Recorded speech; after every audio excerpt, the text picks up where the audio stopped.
একটা কুকুরকে পানি পান করি একটা জানিয়া বেশ্যামায় লোক জান্নাতি হয়ে গেছে। বলবেন কেমন কথা যে মৌলানা জি, হাদিস সহি, কুকুরকে পানি পান করায় রান্ডি, যাকে আমাদের ভাষাতে আমরা বলি বেশ্যা, জেনা করে বেড়াইতো, আল্লাহকে জান্নাতে ঘোষণা করে দিয়েছে। বলবেন কেমন কথা? আল্লাহ রসুল বলেছেন ইমরাতুন ফাহেসা, একটা বেশ্যা নারী জেনা ব্যভিচার করতো, গরমের টাইম রাস্তাতে হেঁটে চলেছে, হাঁটতে হাঁটতে হাঁটতে তাকে পিপাসা লেগেছে, পানি পান করব বলে খুঁজছে কোথায় পানি আছে। দেখছে রাস্তাতে একটা ইন্দারা আছে। ইন্দারা বুঝেন তো আপনারা? যারা বুড়া পুরানা মানুষ তারা ইন্দারা থেকে পানি তুলে খেয়েছেন, তারা বুঝতে পারবেন। এখনকার হয়তো ছেলেপিলেরা বুঝবে না, দেখেন ইন্দারা কাকে বলে। ইন্দারা আছে একটা। এবার আপনারা বলেন ইন্দারা থেকে পানি তুলতে গেলে ডোল আর রশ্মির দরকার হবে না? হবে না? হবে। বিনা ডোলে রশ্মিতে পানি তোলা হবে না।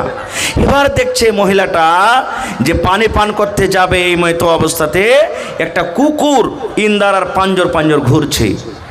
কেন? কুকুরকে এত পিপাসা লেগেছে, তিরসা লেগেছে যে জিহ্বা বের করে দিয়েছে, মোটা মোটা শ্বাস ফুলছে তার পানি পান করব বলে।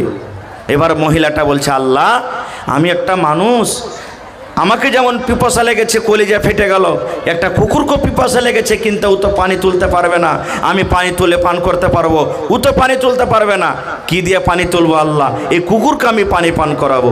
জীবনে কত গুনাহ করেছি আল্লাহ, পানি পান করার কারণে তুমি আমার গুনাহটাকে মাফ করিও। এবার কি দিয়ে পানি তুলবে? ডোলও নাই, রশ্মিও নাই। আল্লাহ রসুল বলেছেন এবার মহিলাটা কি করলো? এবার নিজের শরীরে দোপাট্টা ছিল, ওড়নি ছিল, ওড়নিকে ডোল এবং রশ্মি বানিয়ে দিয়েছে। কেমন করে দেখবেন? টোনা বুঝেন তো আপনারা? টোনাতে খুব ভুজা খেয়েছেন।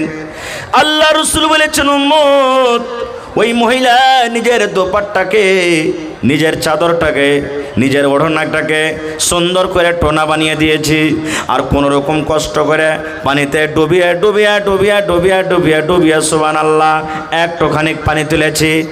এবার আস্তে আস্তে করে পানি তুলে দিয়েছি। আল্লাহর নবী বলেছেন ওই ওড়না দোপাট্টাতে পানি তোলার পর পা দিয়ে এরকমভাবে একটু গর্ত করে দিয়েছি, একটু করে খাল করে দিয়েছি। এবার ওড়নার পানিখানটাকে ঢেলে দিয়েছি। এবার কুকুর জিভে দিয়ে চেটে চেটে চেটে চেটে চেটে চেটে পানি পান করতে শুরু করেছে। দেখবেন বাড়িতে বকরি আছে, বাড়িতে গরু আছে, মহিষ আছে, পানি যখন খেতে দেবেন চুম করে করে খাবে। কিন্তু কুকুর দেখবেন, কুকুর বাড়িতে মার খাবে, পানি খাবে, তখন কিন্তু কুকুর ওই জানোয়ারের মতো, গরুর মতো, বকরির মতো, মহিষের মতো চুম করে খাবে না, জিভে দিয়ে চেটে চেটে পানি পান করবে। আল্লাহ নবী বলেছেন ওই মহিলা, ওই বেটি ছেলা যখন তার সামনে পানি রাখলো, কুকুর জিভে দিয়ে চেটে চেটে চেটে চেটে পানি পান করে হাঁপি তার বন্ধ হয়ে গেল, পিপাসা তার মরে গেল। আল্লাহ নবী বলেছেন ওরে সুবহানাল্লাহ, একটা জানিয়া মেয়ে ছেলে সারা জীবন জেনা করত, কত রকম পর পুরুষ তার ইজ্জত দেখেছে, কিন্তু একটা ছোট্ট সামান্য আমল, একটা কুকুরকে পানি পান করার কারণে আল্লাহ রাব্বুল আমিন তার জীবনের গুনাহকে মাফ করে আল্লাহ তাকে জান্নাতে ঘোষণা করে দিলেন। সুবহানাল্লাহ, জান্নাতি ঘোষণা করে দিলেন। এবার বলবো মাওলানা, কুকুর তো একটা নাপাক জানোয়ার, কত নাপাক জানোয়ার রে ভাই। তাহলে শোনেন, আল্লাহ নবী বলেছেন এ আমার মায়েরা খালারা, কুকুর এত বড় নাপাক জানোয়ার গে মা। নবী বলেছেন কুকুর যদি তোমার তরকারিতে মুখ দিয়ে দেয়, নবী বলেছেন তুমি তরকারি খেয়ে না, তরকারি ফেলে দাও। রুটিতে মুখ দিয়েছে, রুটি খেয়ে না, ফেলে দাও। ভাতে মুখ দিয়েছি, ভাত খেয়ে না, ফেলে দাও। আল্লাহ রাসূল বলেছেন যদি তোমার হাঁড়িতে, বর্তনে, লোটাতে, থালিতে, কড়াইতে যদি কুকুর মুখ দিয়ে দেয়, নবী বলেছেন তাকে তোমাকে 7 বার করে ধুতে হবে, কারণ কুকুর এত নাপাক জানোয়ার। তোমাকে 6 বার মাটি দিয়ে ছাই দিয়ে মানতে হবে, আর 1 বার 7 বার এরকম এরকম এরকম করে ধুয়ে নিতে হবে। রাসূল বলেছেন একটা বর্তনে যদি কুকুর মুখ দিয়ে দেয়, ওই কুকুরটাকে 7 বার করে ধুতে হবে, ওই বর্তনটাকে 7 বার করে ধুতে হবে, তাহলে বর্তনটা পাক হবে। এবার বলবো মুসলমান, কুকুর একটা এত বড় নাপাক জানোয়ার, যদি বার্তানে মুখ দিয়ে দেয় 7 বার করে বার্তান না ধুতে গেলে বার্তান পাক হবে না।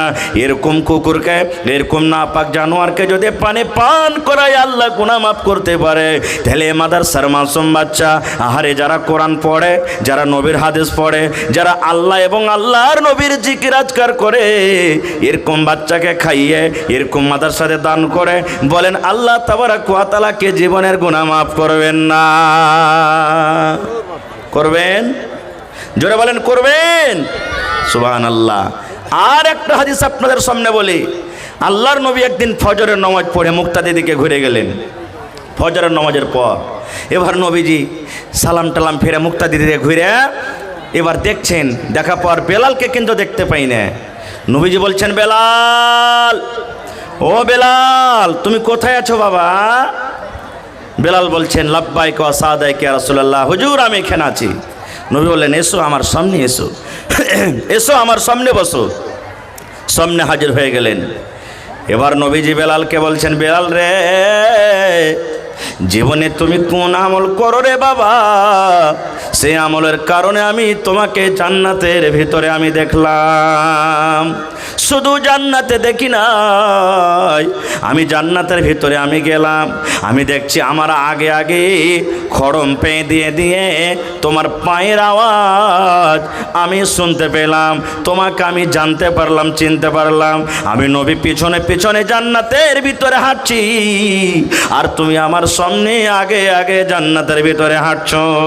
বেলাল রে, জীবনে তুমি কোন এমন আমল করেছো রে বাবা, সেই আমলের ওপরে আল্লাহ রাব্বুল আমিন খুশি হয়ে রাজি হয়ে তোমাকে জান্নাত দান করেছেন, বলো তো বাবা।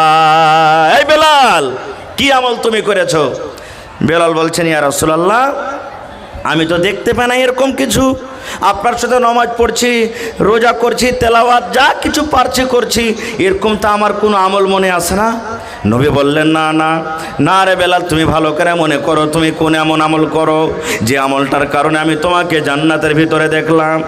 এবার বেলাল বলছেন, ইয়া রাসূলুল্লাহ, 5 ওয়াক্ত নামাজের পর নবী গো একটা আমল আমার আছে, একটা আমি আমল করি, সেই আমলটা আমি করি, জীবনে জেনে বুঝে আমি ছাড়ি না। কি আমলটা? বলছে, নবী গো,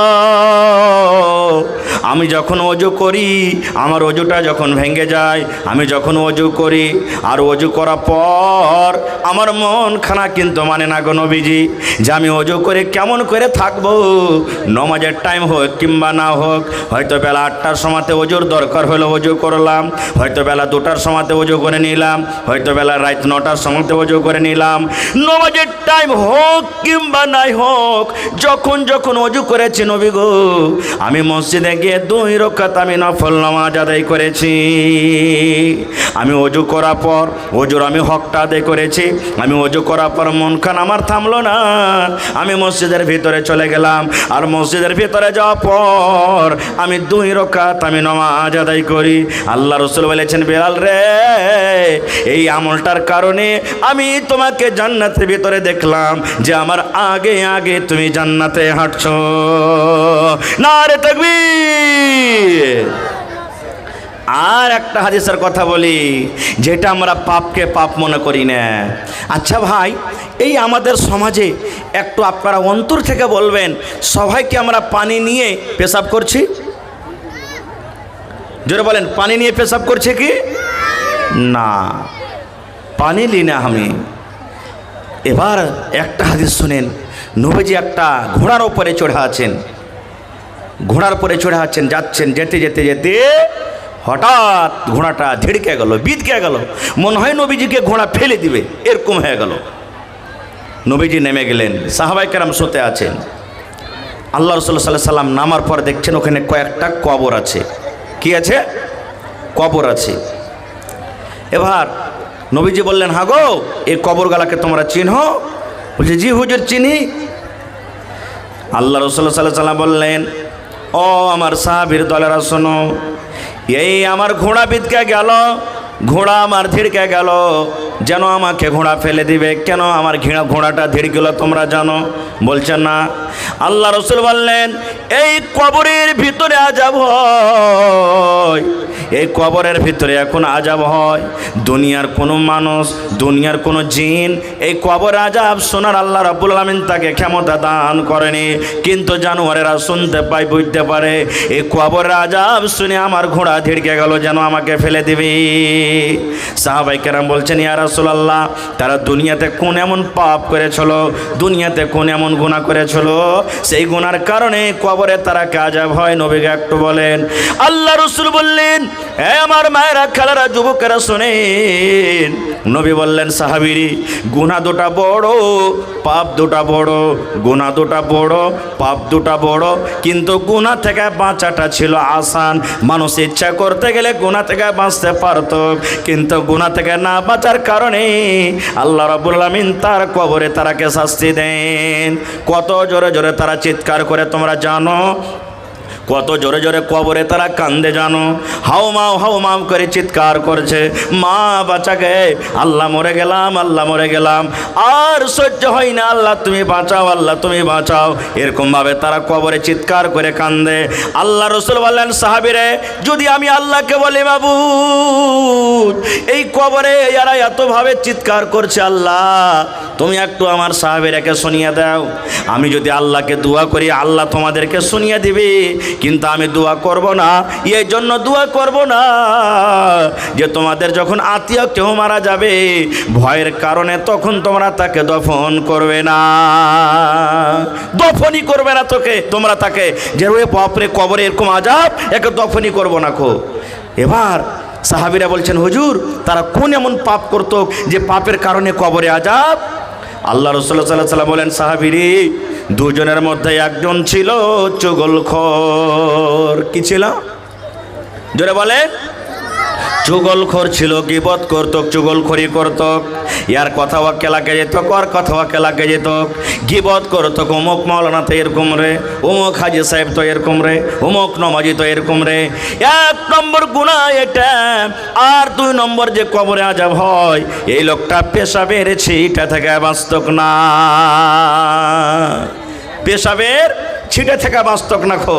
ভাই, একটা হুঁচলা বেটা ছেলে জালসা শুনতে গেছে, আর জালসা শুনতে যা মাওলানারা বলেছেন যে ভাই পেশাব যখন করবে তো নরম জায়গাতে পেশাব করিও। কেন? কড়া জায়গাতে পেশাব করলে ছুটে আসবে না, আসবে না ভাই? আপনার দিকে ছুটে চলে আসবে। ই হুঁচলা বেটা ছেলে কি করেছে, তারপর দিন জালসা শুনতে যে বোরাতে আধ বোরা বালি নিয়ে যেখানে যেখানে যে ঘাড়ে কেরা মাথা টেকেরা বালি ডুহেলে বেড়াই। ওকে তখন একটা লোক কইছে, হারে ভাই কি করছিস তুই, কি মাথাতে তোর এগলে? কুজি এই লেগে তুই জীবনে কোনোদিন জালসা শুনতে যাই না সালা। একটা আমার সাথীর চক্করে পড়ে রাইতে জালসা শুনতে গেছি, হুসেন মৌলানা ওয়াজ করেছে যে লরম মাটি দিয়ে তুই পেশাব কর। আর লরম মাটি কোনটা খুঁজে বেড়াবো, ওই লেগে বালি নিয়ে বেড়াচ্ছি, যখন যখন পেশাবের জরুরি আমি বালিতেই পেশাব করবো। এর মতলব এটা নয় যে বালি নিয়ে বেড়াইতে হবে। ভাই মুসলমান, এবার আমার যুবকেরা বলবো, যুবক রে, পেশাবের ছিটাতে যদি না বাঁচার কারণে কবরে যদি আযাব হয়, আপনি রাত দিন 24 ঘন্টা নাপাক হয়ে থাকছেন, রাত দিন আপনি পেশাব করছেন, পানি নেন না, তাইলে আপনার অবস্থা কিয়ামতের দিন কি হইতে পারে কবরে। বুঝালেন?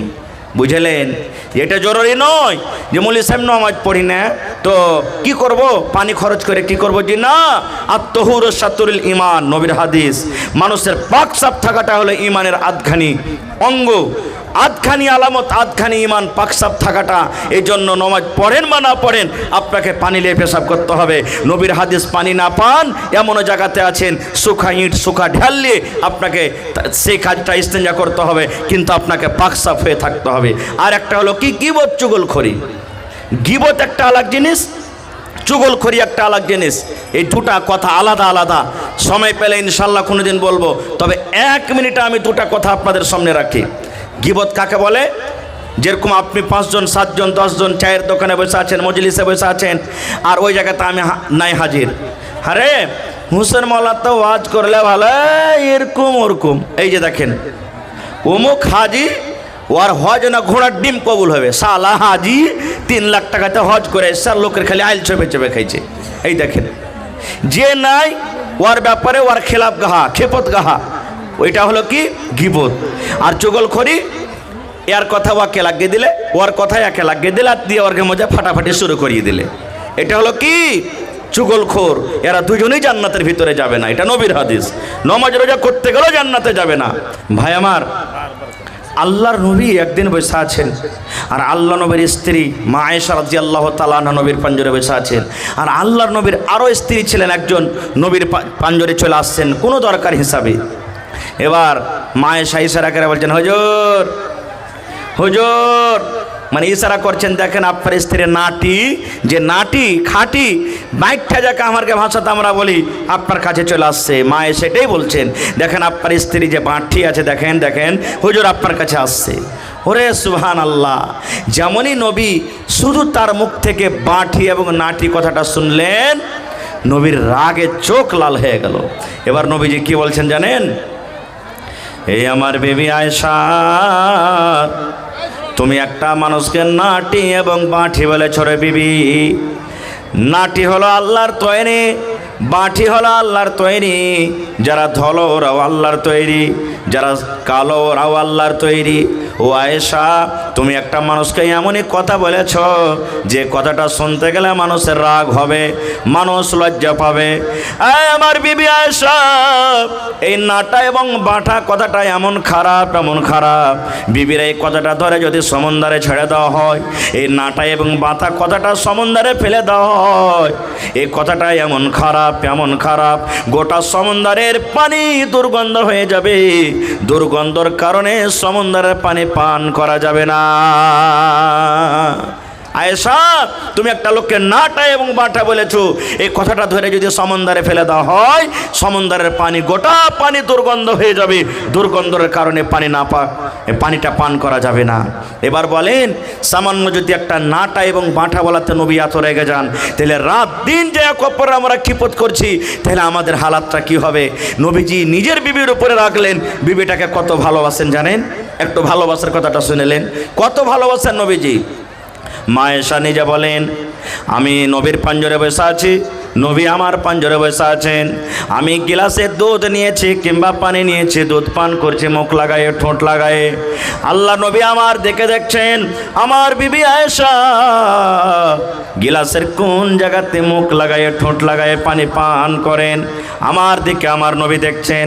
মা আয়েশা বলেন, ওই গিলাসটাতে আমি মুখ লাগায়ে, ঠোঁট লাগায়ে পানি পান করতে করতে কিংবা দুধ পান করতে করতে অল্প কিছু পানি আছে কিংবা দুধ বেঁচে আছে, এবার আমি টেবিলের ওপরে রেখে দিলাম, নবীর সামনে আমি রেখে দিলাম।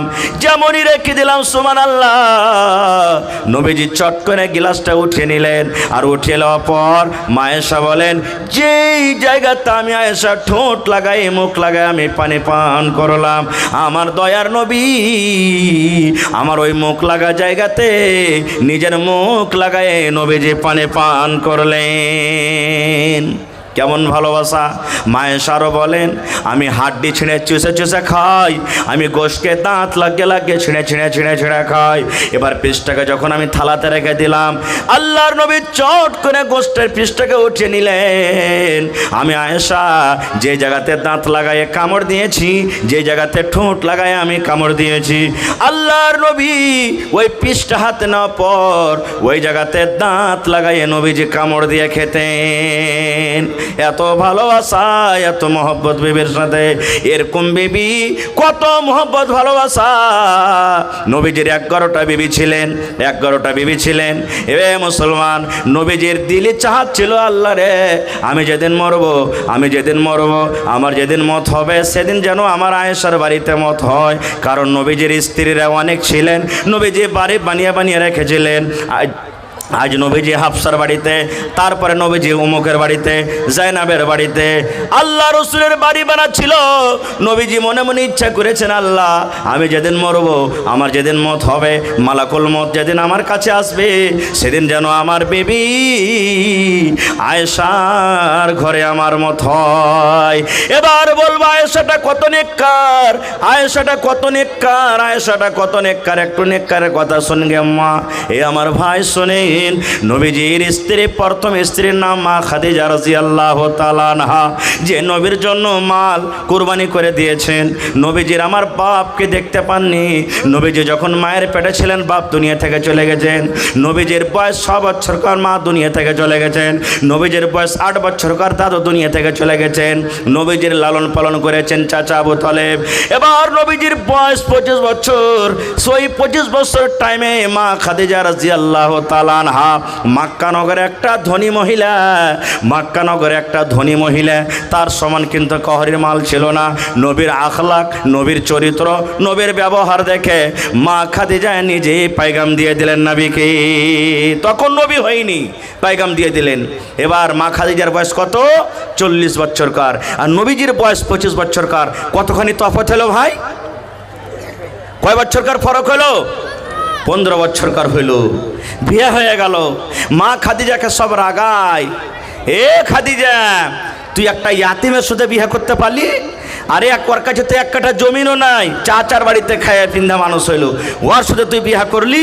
এত বড় তুই মক্কার মধ্যে দৌলতমান মহিলা, ধন মাল সব তোর কাছে আছে, উঁট রাখাল গরু বাছুর, তুই একটা রাজা বাদশার কাছে তুই বিয়ে করতে পারতি, কিন্তু তুই একটা সামান্য এই গরিবের সাথে বিয়ে করলি? নবী একদিন আমার বসে আছেন, মা খাদিজা রাদিয়াল্লাহু তাআলা আনহা কাঁদছেন, চোখ দিয়ে পানি ঝরছে। কাঁদতে কাঁদতে কাঁদতে নবীর পাঞ্জরে চলে গেলে। নবীজি বলছেন, খাদিজা রে তুমি কাঁদো কেন? কি ব্যাপারটা, কি কারণে তুমি কাঁদছো রে খাদিজা? বলছেন, ইয়া রাসূলুল্লাহ, আল্লাহর নবী গো, মক্কার লোকেরা আমাকে নানা রকম কথা বলে, আমাকে ঘোঁচা দিয়ে দিয়ে কথা বলে, টানা দিয়ে দিয়ে বলে, যেটা আমি সহ্য করতে পারি না। আপনি হলেন আমার স্বামী, আর আমার সামনে যদি আমার স্বামীর কেউ দুর্নাম করে, আমি খাদিজা সহ্য করতে পারি না। নবী বলছেন, কি হয়েছে তুমি খুইলা বলো। বলছে, নবী গো, মক্কার লোকেরা আমাকে রাগায়, মক্কার আমার যারা দোস্ত বন্ধু আছে আমাকে রাগায়, যে দেখো দেখো খাদিজা একটা গরিবের সাথে, এতিমের সাথে বিয়ে করেছি। এবার মা খাদিজা বলছেন, নবী গো, আজ থেকে আমি আমার মাল, আমার জমিন, আমার বাড়ি, আমার রাখাল, আমার উঁট, আমার ভেড়া, আমার বকরি, যত কিছু মাল আছে নবী গো, আজ থেকে আপনাকে সঁপে দিলাম, সঁপে দিলাম, সঁপে দিলাম। আজ থেকে সেগুলো আমার নয়, সেগুলো আমার নয়। আজ থেকে যেন মক্কার লোকেরা এই কথা আমাকে বলে, খাদিজা দেখো একটা রাজার স্ত্রী। সব মাল আপনাকে সঁপে দিলাম, আপনার যেখানে ইচ্ছা সেখানে আপনি লাগাইতে পারেন, আমার কোনো অসুবিধা নাই। ওই খাদিজা রাদিয়াল্লাহু তাআলা আনহার কথা নবীজি মায়েশার সামনে একদিন বলছেন। আপনারা জানেন সতীনের ঝাল হয় না, হয় না? সতীনের ঝাল হয় ভাই। সতীনের কথা শুনতে পারবে না ভাই আমার। মা খাদিজা দুনিয়া থেকে চলে গেছেন। নবীজি একদিন তার কথা নিজের বিবি আয়েশা রাদিয়াল্লাহু তাআলা আনহার সামনে বলেছেন। আয়েশার মন খারাপ, আল্লাহ রাসূল একটা বুড়ির কথা কেন খালি আপনি আমার সামনে বলেন? একটা বুড়ির কথা খালি জিকির কেন করেন? আল্লাহ রাসূল সাল্লাল্লাহু আলাইহি ওয়াসাল্লাম বলেন, আয়েশা রে, ওকে তুমি বুড়ি বলিও না, ওকে এরকম ভাষাতে কথা বলিও না আয়েশা। আমার খাদিজা এত নেককার, এত নেককার, এত নেককার, এত নেককার। একদিন আমি গারে হেরাতে বসে আছি, জিবরিল ফেরেশতা আমার কাছে চলে গেলেন।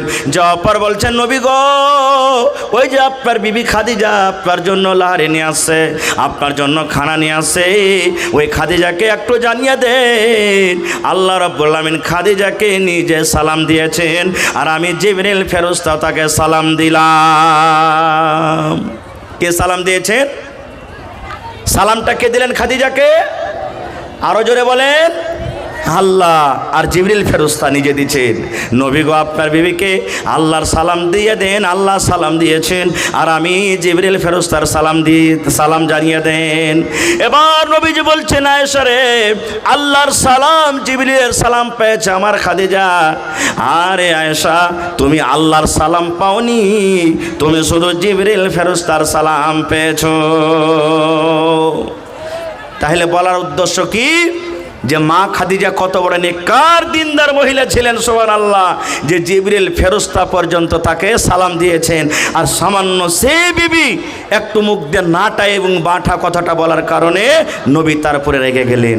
আর আমাদের তো আগে পিছে ডান দিকে বাম দিকে সব সময়তে গুনাতে আমরা ডুবে থাকি। তাহলে ভাই আমাদের কি করতে হবে ভাই মুসলমান?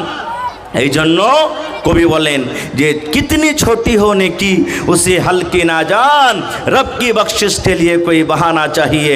বলার মেলায় কথা আছে ভাই, তবে ভাইরে এই আজকের জালসাতে দুটো উদ্দেশ্য আছে, একটা কিছু দেওয়ার আর একটা কিছু নেওয়ার। আপনাদেরকে দিলাম, আল্লাহ হায়াতে রাখেন, ইনশাল্লাহ এই বিষয় নিয়ে আবার কোনোদিন আলোচনা করব। তবে ভাই 1 টাকা দিবেন 8 আনা দিবেন, আপনার কাছ থেকে আমি নিয়ে নিব।